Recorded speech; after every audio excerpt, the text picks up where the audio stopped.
Welcome viewers, এসপিন টিভির আরও একটি নতুন ভিডিওতে আপনাকে স্বাগতম। বন্ধুরা, মনে করেন আপনি খুব শখ করে একটি অ্যান্ড্রয়েড ফোন কিনেছেন, কিন্তু দুদিন পরে সেই ফোনটা চুরি হয়ে গেছে। তখন আপনার কেমন লাগবে? নিশ্চয়ই মনে হবে যদি চোরটাকে ধরতে পারতাম তাহলে ইচ্ছা মতো ধোলাই করতাম। হ্যাঁ বন্ধুরা, সেই চোরটাকে খুব সহজেই ধরতে পারবেন যদি আপনার ফোনে ছোট্ট একটি সেটিংস করে রাখেন। হ্যাঁ বন্ধুরা, সেই সেটিংসটি কীভাবে করবেন সেই বিষয়টি আজকের এই ভিডিওতে দেখাবো। তো বন্ধুরা, তার আগে বলে নিই যে এই সেটিংসটা করতে হলে আপনাকে কী করতে হবে। অর্থাৎ আমাদের এই সেটিংসটি করতে হলে আমাদের ফোনে একটা অ্যাপস ডাউনলোড করে নিতে হবে এবং সেই অ্যাপসটি কাজ করে এইভাবে যে আপনার ফোনটি যখন চুরি হয়ে যাবে, সেই ফোন যে চুরি করবে চোর নিশ্চয়ই আপনার প্যাটার্ন জানবে না এবং আপনার লক জানবে না। তখন যখন সে লক খুলতে যাবে তখন নিশ্চয়ই সে ভুল প্যাটার্ন প্রেস করবে এবং যখনই সে ভুল প্যাটার্ন প্রেস করবে বা আপনার ফোনের লক খোলার চেষ্টা করবে তখন কিন্তু অটোমেটিক্যালি এই অ্যাপসটির মাধ্যমে তার ছবি আপনার ফোনে উঠে যাবে। এখন কথা হচ্ছে যে ফোনটা তো তার কাছে থাকবে, তাহলে ছবি ওঠাতে লাভটা কি?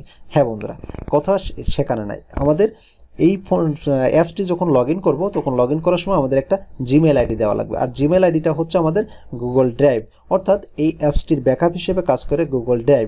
অর্থাৎ আপনার এই জিমেল আইডিটা যদি অন্য কোনো ডিভাইসে লগ ইন করা থাকে, তখন এই চোরটা যখন আপনার ফোনের লক খুলতে যাবে তখন চোরের ছবিটা, যে ছবিটা আপনার ফোনে উঠবে, তখন ওই ছবিটা গুগল ড্রাইভে জমা হবে। অর্থাৎ আপনি যদি অন্য কোনো ডিভাইসে ওই জিমেল আইডিটা লগ ইন করা থাকে বা লগ ইন করেন, তখন কিন্তু ওই চোরের ছবিটা আপনার ওই ডিভাইসে পেয়ে যাবেন। হ্যাঁ বন্ধুরা, সেটা কিভাবে কাজ করে এখন আমরা চলুন দেখে আসি সেই অ্যাপসটি কিভাবে আপনারা লগ ইন করবেন। তো বন্ধুরা, দেখতে পাচ্ছেন আমি যে অ্যাপসটি এই যে নড়াচ্ছি, এই হচ্ছে সে আমাদের অ্যাপসটি। তো আমরা জাস্ট এই অ্যাপসটি প্রথমে ক্লিক করব। তো বন্ধুরা, এই অ্যাপসটি কোথায় পাবেন, কিভাবে পাবেন সেটা আমি ভিডিও শেষে বলে দিব, অবশ্যই ভিডিওটি শেষ পর্যন্ত দেখবেন। তো আমরা অ্যাপসটি ক্লিক করলাম। ক্লিক করার পর দেখতে পাচ্ছেন আমাদের অ্যাপসটি ওপেন হচ্ছে। তো আমরা দেখতে পাচ্ছেন একদম নিচের দিকে একটি তীর চিহ্ন আছে। তো আমরা জাস্ট এটাতে ক্লিক করি। ক্লিক করার পর আমাদের এখানে অ্যালাউ পারমিশন চাবে, তো আমরা জাস্ট অ্যালাউ করে দিব। অ্যালাউ করে দেওয়ার পর আবার ক্লিক করব, এরপর আমরা টিক চিহ্নতে ক্লিক করব। এরপর দেখতে পাচ্ছেন ইনফরমেশন, তো আমরা জাস্ট এখানে ওকেতে ক্লিক করে দিলাম। ওকেতে ক্লিক করে দেওয়ার পর এখানে দেখতে পাচ্ছেন তিনটে অপশন আছে। তো আমাদের প্রথম যে অপশনটা active this device admin app, তো আমরা এটাতে ক্লিক করে দিলাম। ক্লিক করে দেওয়ার পর দেখতে পাচ্ছেন একদম নিচের দিকে বেশ কিছু টার্মস অ্যান্ড কন্ডিশন চলে এসেছে। তো একদম নিচের দিকে I am aware of the possible risk, তো আমি জাস্ট এটাতে টিক মার্ক দিয়ে তো আমি জাস্ট এখানে ওকে করে দেব। তো ওকে করে দিলাম। ওকে করে দেওয়ার পর আমাদের এখানে allow disable over the apps, তো আমরা এখানে এটা ইনেবল করে দিলাম। করে দেওয়ার পর আমাদের এখানকার কাজ শেষ। তো আমরা জাস্ট ব্যাকে চলে আসবো। ব্যাকে চলে আসার পর আমরা দেখতে পাচ্ছেন একদম উপরের দিকে 3 ডট একটা আইকন আছে। তো 3 ডট আইকনে ক্লিক করে তো আমরা জাস্ট সেটিংসে যাব। সেটিংসে যাওয়ার পর এখন দেখতে পাচ্ছেন যে আমি যে গুগল ড্রাইভের কথা বলছিলাম সেই গুগল ড্রাইভটা আমাদের এখানে সেট করতে হবে।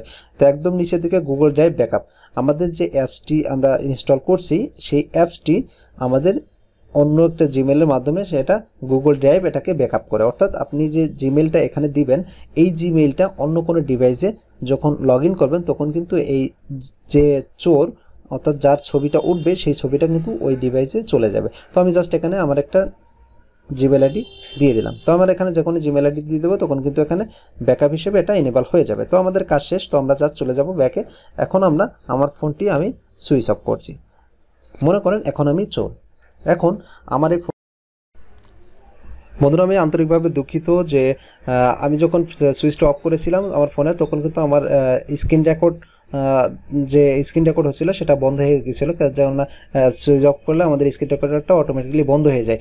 তো আমি যখন আমার ভুল প্যাটার্নটা যখন প্রেস করেছি তখন কিন্তু আমার অটোমেটিক্যালি একটা ছবি উঠেছে। তো আমি সেই ছবিটা এখন দেখি।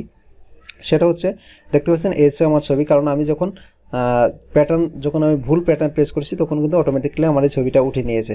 ঠিক আছে, তো এখন কথা হচ্ছে যে এই ছবিটা তো যে চুরি করেছে ফোন ওই ডিভাইসে রয়েছে, কিন্তু আমি যে চোরটাকে ধরবো সেটা কিভাবে ধরবো? তো এখন কথা হচ্ছে আমি যে জিমেল আইডিটা দিয়েছি সেই জিমেল আইডিটা যদি আমার অন্য কোনো ডিভাইসে লগ ইন করা থাকে তাহলে আমি সেটা পেয়ে যাব। তো আমি এটা গুগল ড্রাইভে চলে যাচ্ছি। গুগল ড্রাইভে যাওয়ার পর দেখতে পাচ্ছেন আমার এখানে এটা লগ ইন করা আছে। আপনারা যদি এই দেখেন আমার সেই ছবিটা কিন্তু এখানে চলে এসেছে। আপনারা বুঝতেই পারছেন যে এই অ্যাপসটি কি দারুণ একটি অ্যাপস, এবং এই অ্যাপসটির মাধ্যমে চোরকে ধরা খুবই সহজ। চোর যদি কোনো ক্রমে ভুল করে, যদি আপনার প্যাটার্ন ভুল করে বা আপনার লকটি খোলার চেষ্টা করে, তখনই কিন্তু সেই চোরের ছবিটা আপনার ফোনে চলে আসবে এবং আপনি চোরটাকে খুব সহজে ধরতে পারবেন। যদি আপনার এলাকার ভিতরে হয়, যদি আপনার পরিচিতর ভিতরে কেউ আপনার ফোনটা চুরি করে, তখন কিন্তু তাকে ধরা খুবই সহজ।